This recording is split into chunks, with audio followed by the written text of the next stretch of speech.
Welcome to another episode of the Sports Sentiment. I am your host, Nick Urias, and we are back once again talking college basketball. That is right, folks. We are back finally after a whole lot of craziness on my end, feeling under the weather and completely out of it for a week plus. We are back. We are better for our first episode here on the pod in 2026. Had that flu thing that's been going around here, around my parts. But we're here. We're feeling rejuvenized here on Monday, January the 12th on a nice afternoon here where we've kind of had ourselves a full week of hoops. Conference play has arrived. It's been here. We got ourselves a 5-game sample size now with a bunch of these teams. Some teams are better than others. Some teams are dealing with injuries. Some have been massive disappointments. But we had ourselves a full Saturday slate of Mountain West action. I'm going to talk about some of those games. We're going to preview what we have tomorrow, as in Tuesday, January 13th on the Mountain West slate. And we're going to just kind of give our thoughts here on what we got here 5 games in, because it's starting to get late early for some teams out there, that being the Boise State Broncos. But let's attack this thing big picture. As far as some storylines, obviously Boise State is the big one. You're 1-4 in league play. This team had NCAA tournament aspirations, as they always do.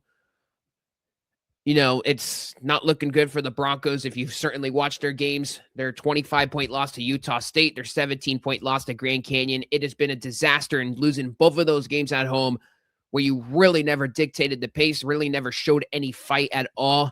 Massive red flag for the Broncos. That is obviously a storyline where they sit in the bottom 4 of the league. Utah State is obviously at the top, 5-0 Mountain West play, 14-1 overall, 7-game win streak for the Aggies. Their one loss is a true road loss at South Florida, and South Florida looks pretty good in the American Conference right now. Utah State, hands down, I mean, they just got ranked number 23 in the AP poll today.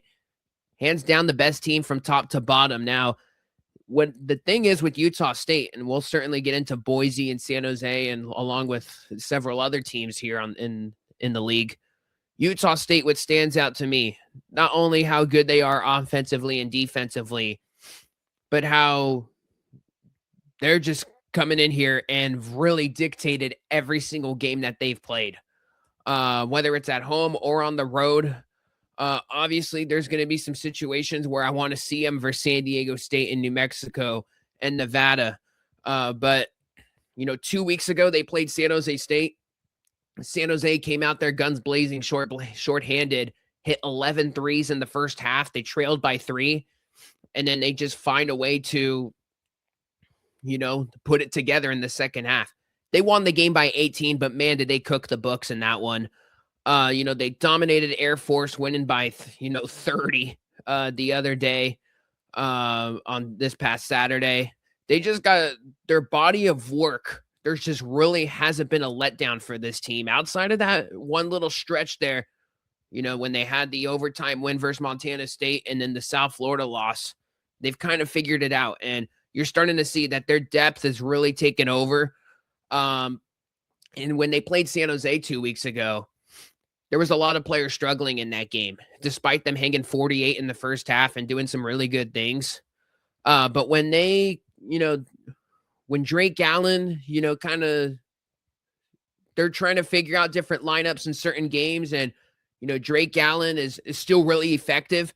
But, Elijah Perryman's able to score and, come off the bench in that San Jose game and give him like 17 points and 10 assists. There's just always another option. And that's the thing with Utah State. And that's why, when you get these unselfish teams like that Utah State have, and they have all this depth and they don't care as long as they win every night, it could be a different person on different days. And we saw this a ton with their group last year, with all the upperclassmen and all the depth that they had at the guard position as well. And, MJ Collins continues to still be great. He's probably front runner for player of the year right now with 20 points per game. And, he had 25 points in the Boise State win on Saturday. 25-point win at Boise State. Don't get me wrong. They've been cooking the books, but they've looked really good in these games. Their one maybe weak spot in a 9-point win in league play has been a 9-point win at the Save Mart Center against Fresno State. So they've looked really good thus far, but we're not going to crown any of these teams early on because we all know it can spiral real quick, but that's the team that really jumps off the page right now. And you're saying that is the clear front runner. That's the team that you clearly have to beat, even with San Diego State being 5-0. You go dive into their games and, rewatch them. You're like, man, they've looked shaky for 10-minute stretches. And I mean, we even in San Jose, they didn't look good for about 20 minutes. Triple overtime versus Boise, which doesn't necessarily look good right now, but it's a win, right? You didn't look good in the first half versus Air Force. So there is spots with San Diego State where I could really go in and be like, okay, you're 5-0, but it's not as a sexy 5-0 as Utah State. And, that's the thing. Like, San Diego State, it's never going to necessarily really be pretty, but I think everybody understands that they're going to be there in March. And when you go play them on that neutral court in Vegas in March, it's going to be absolute hell. So I can't wait for that Utah State-San Diego State matchup. Just going down the board, we have it on January 31st. And then that one's in Utah at Logan, Utah. And then we have the rematch, the return game at San Diego State, Wednesday, February 25th. So that's where we're at right now. Those two teams, clearly, I would probably say it's tier 1A and then tier 1B probably for those two teams. And then there's a clear second tier after that. As far as Boise State's concerned, 1-4 on Mountain West play. I mean, you have 2 losses at home this past week. A 17-point loss to Grand Canyon in a game you never controlled. Dylan Andrews has been just completely, the fit has just been terrible. Let's just put it like that. And, I was waiting for kind of this team to really turn, right? Because I thought they looked decent in Maui against USC and NC State. Like, they've had some good games where they put on film and it's like, okay, you could see the upside of this team. But, I mean, going back to the Wednesday game against Grand Canyon, I mean, Effie Demerol for Grand Canyon, like, punches them in the mouth and scores like 8 points immediately. That can't happen. Right. And, they had a little bit of some fight midway through the second half, but the hole was just too deep. And then, you just give it up all after. Right. Because I think they cut it to like 6 or 8. And AG Nato's like guarding his tail off on defense. And then they just give it all back. So, I mean, this Boise State team is just lost right now.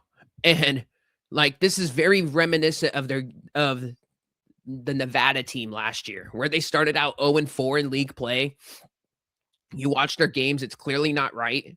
And it just completely snowballed from there. Like, when you get teams like this that have expectations and it just starts out so terribly, sure, you could probably soften the blow a little bit, but those teams never recover.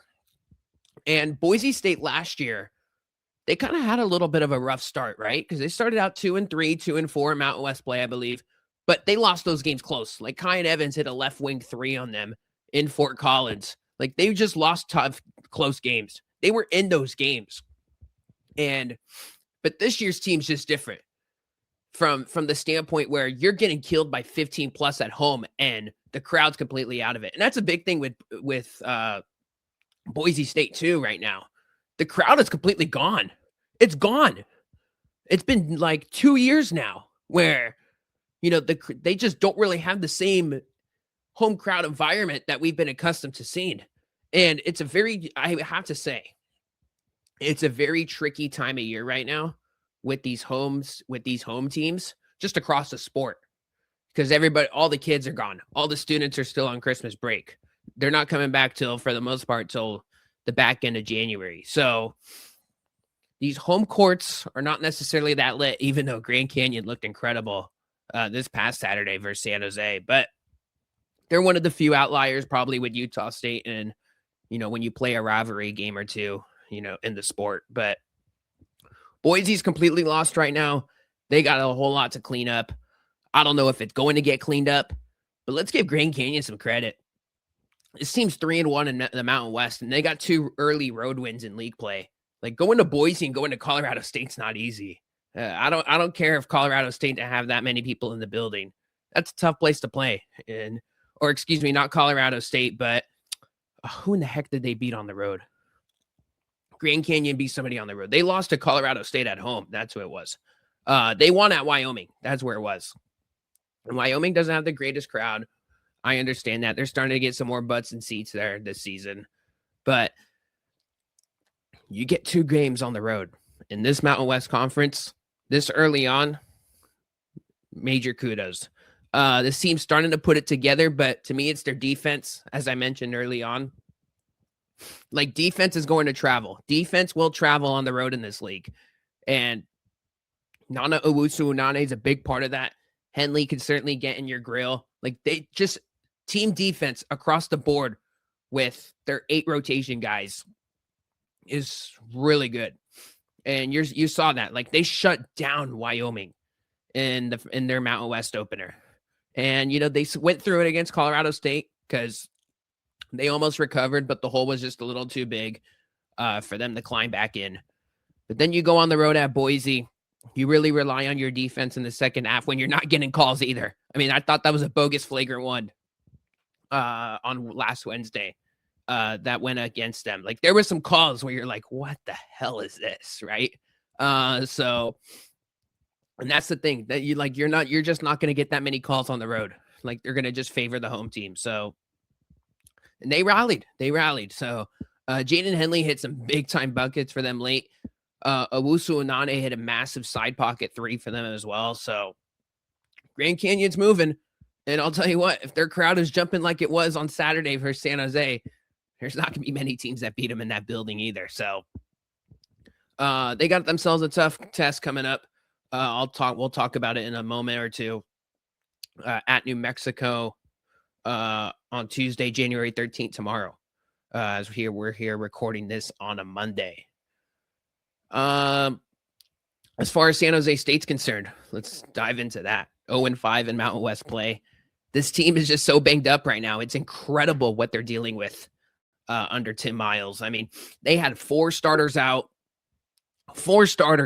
Like, just impossible to comprehend, right? I mean, just losing to Kobe Garland on Tuesday was kind of a big gut punch. Obviously, star point guard averaging 20 points per game, averaging over 4 assists a game.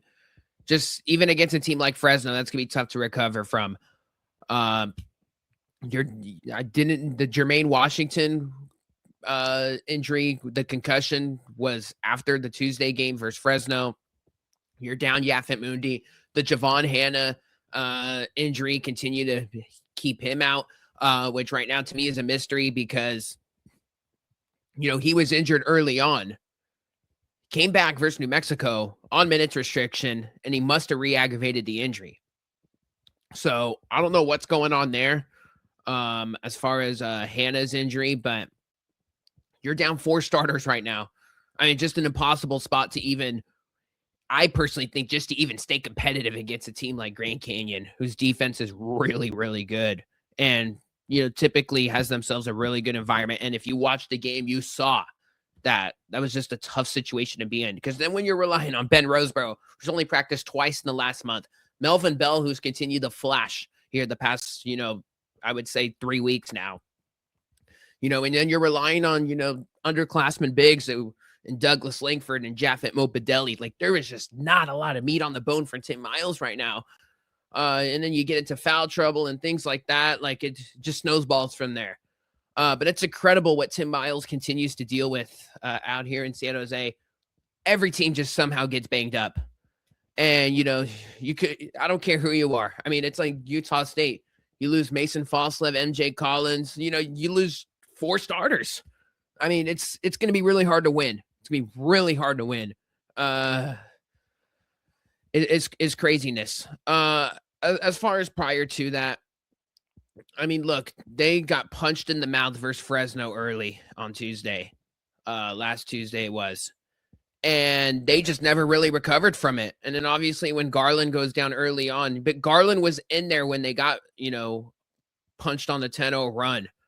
And to me, that was not good at all. I mean, and we have to say Fresno was, let's give them credit because they went into San Jose and they completely dictated and controlled the game. I mean, Deshaun Gorey had 16 points and 13 rebounds.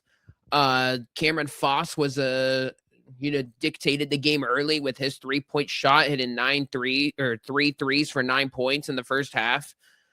Even when San Jose kind of showed a little resistance in the second half, David Douglas kind of rips himself a 10-0 run.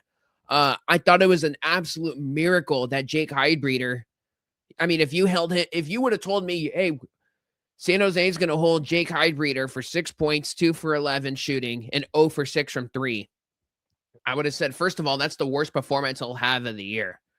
And number 2, I'd say you'd probably win the game. And the fact that you lost the game by 15 was obviously no good. Zayon Collins, after seeing him in person again, I mean, this guy's just gotten so much better. 14.6 boards, 7 assists almost a week ago now in San Jose against the Spartans.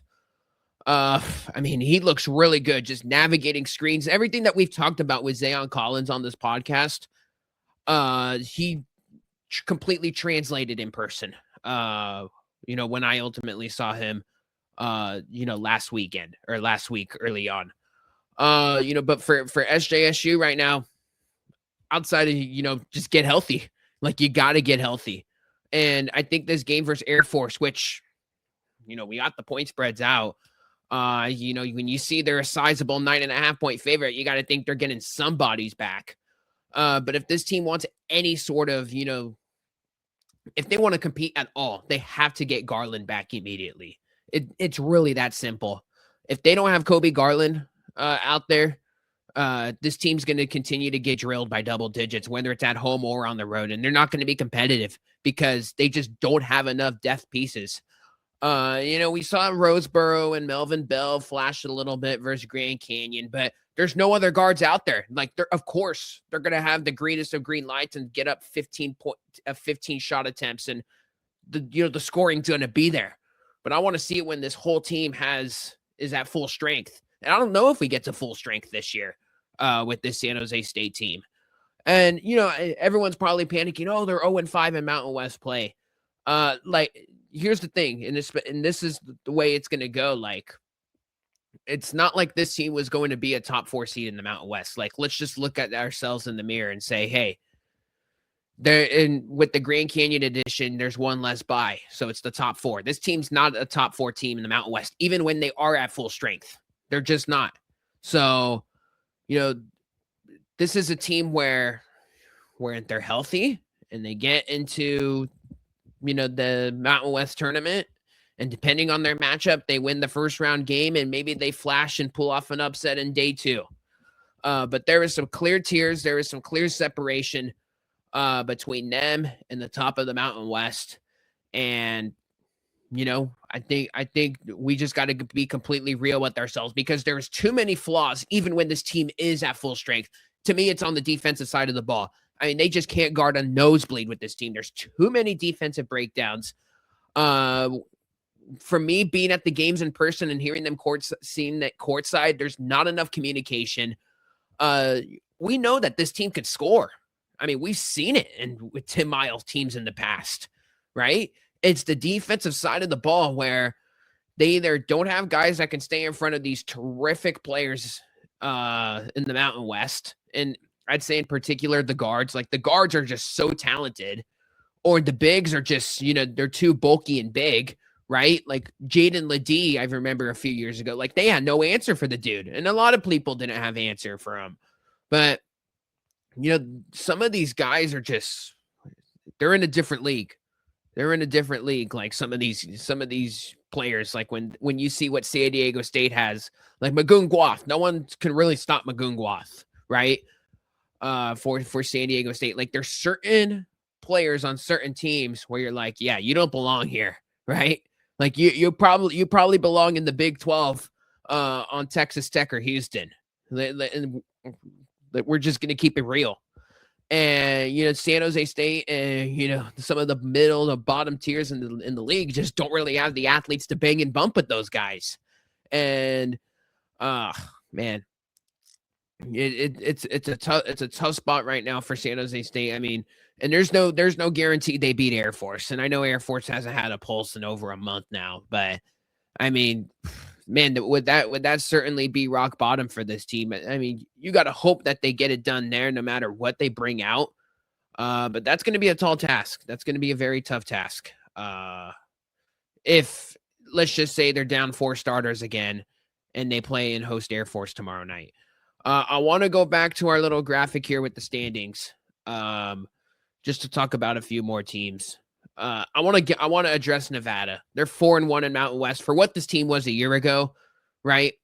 When the Kobe Sanders stuff didn't work out, and they kind of forked out for Xavier Dussel and shooting, and they had some bigs, right? With Nick Davidson, can he really be a number one option? And I think it was pretty evident he couldn't. Now after going back to it now, and him being at Clemson with a bunch of supporting cast members now, where he doesn't have to be this all-out scorer. Nevada looks really good right now. And their one loss is a home loss for San Diego State, where, if they make a shot in the final 80 seconds, they probably win the game, right? But when they looked really good versus Wyoming on a game where they shot over 50-something%, they took care of, Boise State in Reno. They hit a big time shot. Tyler Rollison did in Fresno a few weeks ago to, pull off a tough road win there. You're seeing, and I said this early on with the Wolfpack, when I watched the Pacific Tigers go in there and nearly beat them, and they missed 2 layups, I'm like, yeah, this team's getting good fortune this year. And you're seeing it. But not only that, Tayshawn Comer, the transfer from Evansville, really starting to insert himself as the lead guard and the number one option on this team. Like, this guy can get to the paint whenever he wants. And he's a small dude too, right? He's like 6 foot, 6'1". Like, he's not the biggest guy in the world. Like, and he's going in there against some tough front court guys in the Mountain West. Like, when he's driving on Farrell Compton and he's not afraid to shy away from contact, that's a fearless dude. He's been great for them. They were missing Corey Camper early on with injury. And you always wonder with the guy, especially a starting guy, a guy that's going to be just penciled into the starting lineup when he comes back, does it affect the chemistry a little bit? But it didn't. And, credit to Nevada, and credit to a guy like Camper, who really doesn't need the ball all too much, right? It's not like he's a guy like Rollison or, I'm blanking, or Chuck Bailey the third, or even Comer, right? He could kind of affect the game in so many different ways, whether it's his defense, whether it's 3-point shot. I mean, he's a 3-and-D guy. So, that kind of his role and just his player and build and archetype and his game, you could kind of just, insert him in, and it really won't impact too much. And it'll do more good than it will do bad. So that Nevada's been very impressive. I think they're a legitimate threat, right? I mean, I'm interested to see them in a few more road spots because they have played in a decent amount of home games so far. I'm interested to see how they handle, a game like New Mexico or a return game at San Diego State, right? I want to see them in a few more of those spots because they took care of Colorado State pretty easily. And I know it's not the same CSU Ram team because of Kyle Jorgensen, and it affects so much. Not only because he was the number one scorer heading into Mountain West play for that team, but just because then it affects all the rotations, right? And then you're relying on Kerry Booth a little bit more. And then, Rashawn Bemba just came back, earlier last week. So they were in a tough spot during that game, CSU. But I still think CSU's a threat with 2 and 3. Like, that whole middle is going to be a tough read every single night, I feel like, with UNLV, Colorado State, and Wyoming. Those 3, I feel like they could go into any building and almost compete with anybody, but they're also capable of dropping any home game at any time, right? Just given the way that their rosters are built right now, and whether that be with health or whatever the case may be. That's where we're at with that. I haven't seen New Mexico the past week just because of, I've wanted to get my eyes on somebody else over another team, but New Mexico's 4-1, and they have the number one defense in the Mountain West right now, as far as points per game allowed. And part of that's got to do with the non-conference and the numbers being thrown in there, but it's pretty evident Olin can coach a defense. We've talked about it. And, Jake Hall is a freshman's fearless out there. He just won freshman of the week. They get production with Uriah Tenet off the bench, right? Dayton Albury we've seen in some of the games this year where there's an extra gear to him, but he's also like facilitating a ton and trust everybody out there, right? Tomislav Bujan is like the guy where you're like, holy mackerel, like this guy won't be here next year just because like he's a Power 5 guy, quite honestly. And you're seeing that. And, part of that might be because he's an older freshman and he's got some experience at the overseas level and whatnot. But man, that's a guy that you look at him and you're like, my goodness, there's a lot of guys that can't hang with them. And he's a big part of what they're doing right now. But you got to be impressed with New Mexico at 4-1. I don't think they're going to lose the game at the pit this year, quite honestly. That Utah State New Mexico game, man, when did those two teams play? Because that's when I feel like Utah State could legitimately slip up. Just given New Mexico's crowd environment and how good they play in that building. So I'm very interested to see that. And when that matchup happens, I don't have the date in front of me, but that's one I will most certainly be circling, of course. And we'll see how it materializes from there. Let's go ahead and preview what we got ahead of us on Tuesday, January 13th, because out in the Mountain West, we got ourselves some, I would say, some pretty good games. I mean, the Grand Canyon at New Mexico game is probably the game I'm looking forward to the most. I think a lot of people will just see what that looks like. But that Colorado State Fresno game, Fresno's capable of pulling that one off. So Fresno's a week ago now, almost, won the game in San Jose. And then they went to San Diego State and then completely got boat raced, which if you would have told me like, okay, like, yeah, whatever, like this is a game they probably lose by 20, I'd say, yeah, you're probably right. So Fresno gets to come back home against Colorado State. I think Fresno's got a chance to win that game. They got every chance to win that game, right? Colorado State's coming off a solid win versus UNLV, where the game was, gridlocked at a one-possession game for a lot of it, and then they ultimately pulled away and won the game, cooked the books, and won the game by 8, right? So now they're going on the road at Fresno. This is, to me, I would say a coin flip game. I think Fresno can do it. Fresno's played really good at the Save Mart Center this year. We talked about their one loss a few weeks ago versus Nevada in a game that they probably should have won. And you're seeing how good Nevada is right now, nearly beating San Diego State in Reno. So I like Fresno there in that spot. I think the guards will be able to hit some shots. That's a really good guard matchup game, by the way. You're gonna get Brendan Recksteiner and my gosh, why is his name blanking to me? Josh Pasquarelli, and you're gonna get Zayon Collins and Jake Heidbreeder. That's a really good backcourt matchup between those two teams. Wilson Jack he had a good game for San Jose, but I'm interested to see him in this spot against some more physical guys down low. When he has to bang and bump with a guy like Rashawn Bemba, can he hold on and stay out of foul trouble?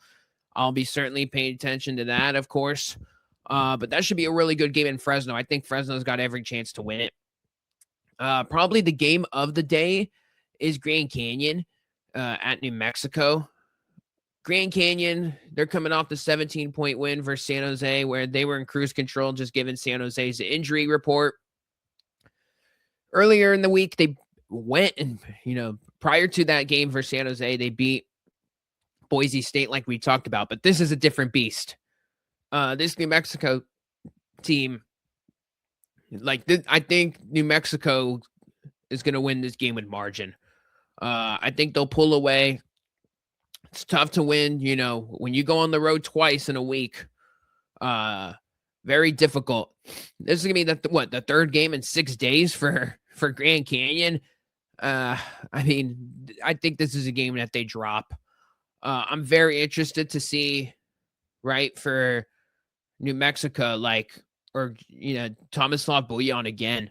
Like, because I do think as good as those Grand Canyon guys are, what they showed against Boise, I do think Bouillon could bully him. With Effie Demerol and the other guy that they got off the bench with the goggles. His name's, blanking on me right now. But I think this is a massive Bouillon game for New Mexico. And the guards are just going to naturally play really good at home. This is going to be, I'd say, probably a low-scoring game.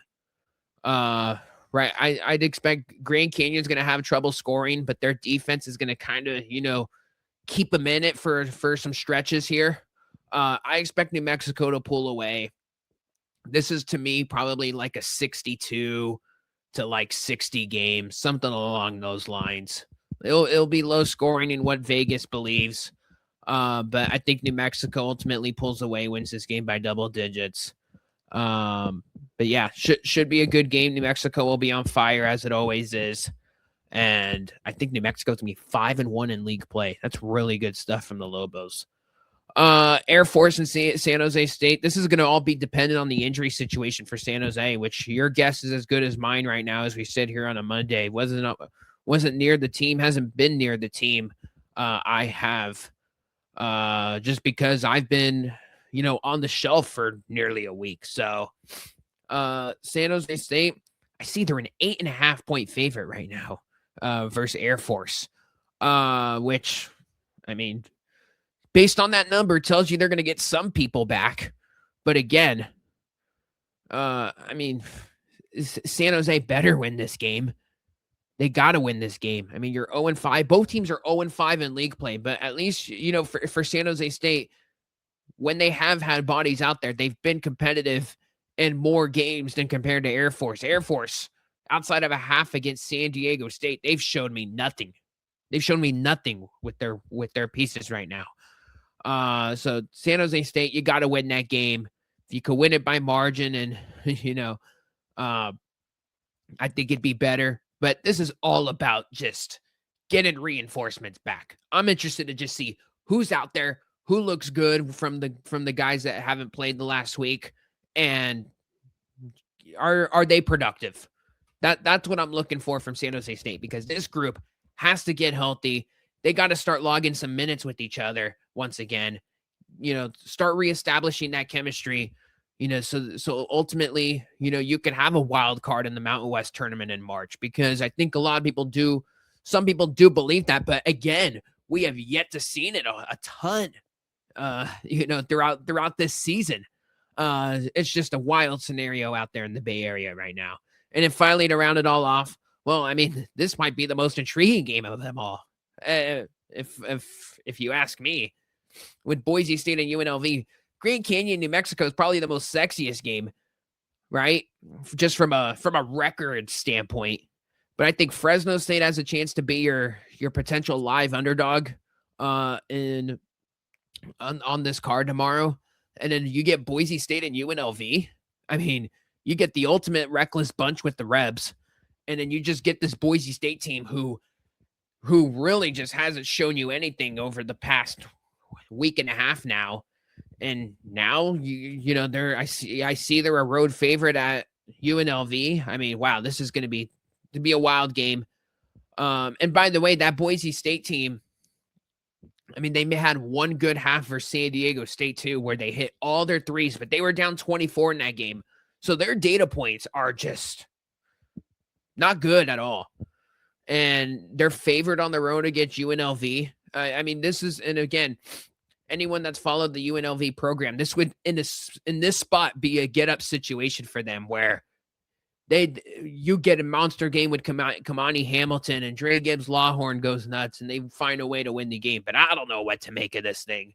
I mean, Boise's got to get something out of the guards. I mean, it's incredible that they haven't gotten anything out of Dylan Andrews.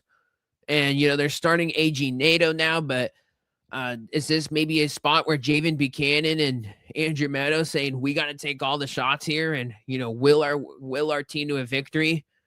Drew Fielder looked good against San Diego State 2 weeks ago, but now he's got to go deal with Tyron Jones, who's looked really good as a freshman, and Kamani Hamilton down low. So I don't know. This game's on CBS Sports Network. It'll get a lot of eyes on it, but man, this is going to be a hilarious game. Could be ugly. Wouldn't be shocked who wins here.